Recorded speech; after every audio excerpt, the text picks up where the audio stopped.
Olá pessoal, tudo bem? Hoje nesse vídeo eu vou abordar um pouco mais sobre os fatores masculinos.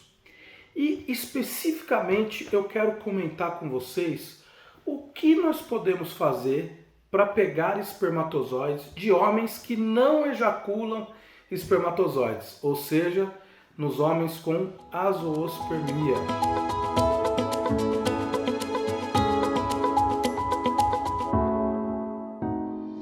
Ou seja, aquela situação que o homem não ejacula o espermatozoide, né? Como que a gente faz? É possível de um homem com azoospermia engravidar com os próprios espermatozoides? É possível numa boa parte dos casos. E é disso que eu vou comentar. Bom, a azoospermia, a gente tem dois tipos de azoospermia. A azoospermia obstrutiva e a azoospermia não obstrutiva. O que é a azoospermia obstrutiva?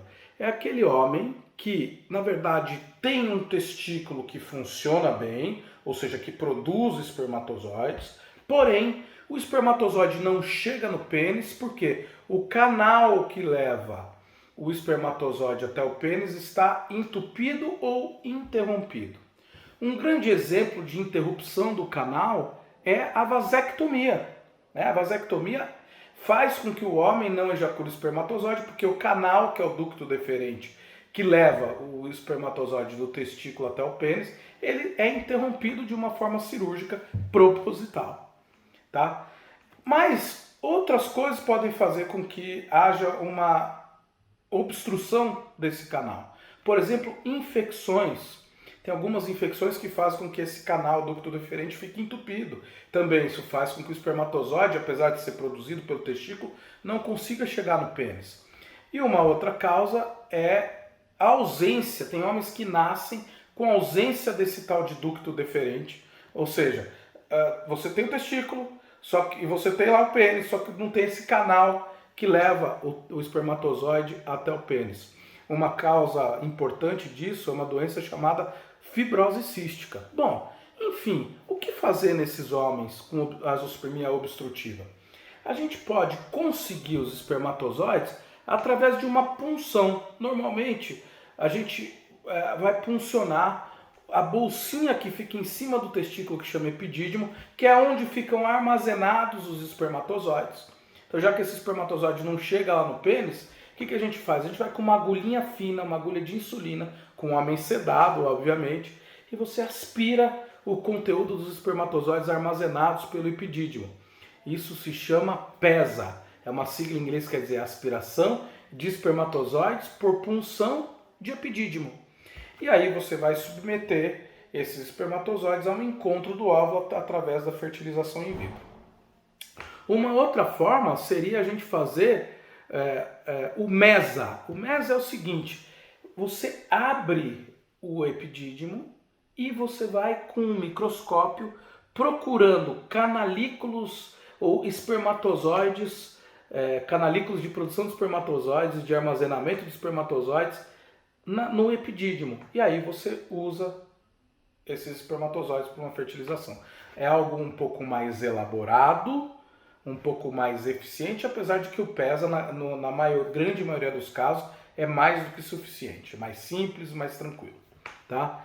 Uma outra forma é fazer o que a gente chama de TESA. O TESA é o seguinte: é aspirar os espermatozoides direto do testículo. Em vez de puncionar o epidídimo, você punciona o testículo diretamente para conseguir os espermatozoides. Qualquer um desses métodos é suficiente no homem que tem uma azoospermia uma azoospermia obstrutiva.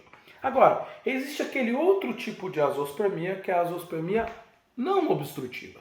Na azoospermia não obstrutiva, o problema está na produção de espermatozoides, quer dizer, é o testículo que não está produzindo bem espermatozoides.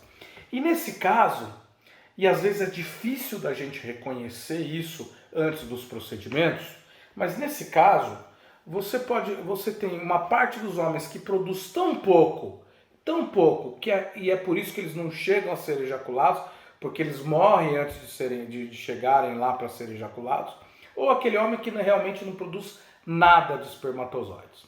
Bom, no fundo, para a gente saber isso, a não ser que a gente tenha um testículo muito pequeno no ultrassom, ou dosagens hormonais muito alteradas, a gente sempre vai ficar na dúvida, será que esse homem não tem espermatozoide ou tem um pouco? Aí você tem um procedimento para tentar capturar esses espermatozoides. Eles vão falar assim, doutor George, então mesmo um homem que tem um problema na produção de espermatozoides tão grande, que faz com que esses espermatozoides não cheguem no pênis, ou seja, eles não ejaculam nada de espermatozoides, mesmo nesses homens, é possível capturar espermatozoide do testículo? Sim, é possível, mas aí aqueles procedimentos que eu disse antes, como PESA, o TESA, não são suficientes. Aí a gente vai usar um procedimento muito mais elaborado que se chama microtese ou microdissecção. Como é que se faz isso? A gente abre a bolsa escrotal, expõe o testículo e com um microscópio, obviamente esse homem vai estar anestesiado, e com o microscópio a gente vai buscando ilhas de produção de espermatozoides nos testículos. E naquela posição ou naquela situação em que se acha esses canalículos, o urologista recolhe isso e dá para a andrologista que está do seu lado, ao mesmo tempo no procedimento. O andrologista olha no microscópio e diz se realmente tem ou não espermatozoides e como são esses espermatozoides. E, enfim, num procedimento como esse, que faz uma varredura microscópica do testículo, se não se achar espermatozoide, isso quer dizer que provavelmente esse homem não produz mesmo espermatozoides e aí vai ter que lançar mão de sêmen de doador. Agora, por volta de 50% a 60% dos casos, a gente vai achar espermatozoides e aí a gente vai conseguir fazer a fertilização in vitro com esses espermatozoides e vou te dizer, com bons resultados, tá certo? Então era isso que eu queria falar para vocês. Tenham em mente que é possível, que a gente consegue chegar lá usando as tecnologias de uma forma adequada. Um beijo a todos, quem tiver dúvidas, por favor, eu estou aqui para respondê-las. Tchau, tchau.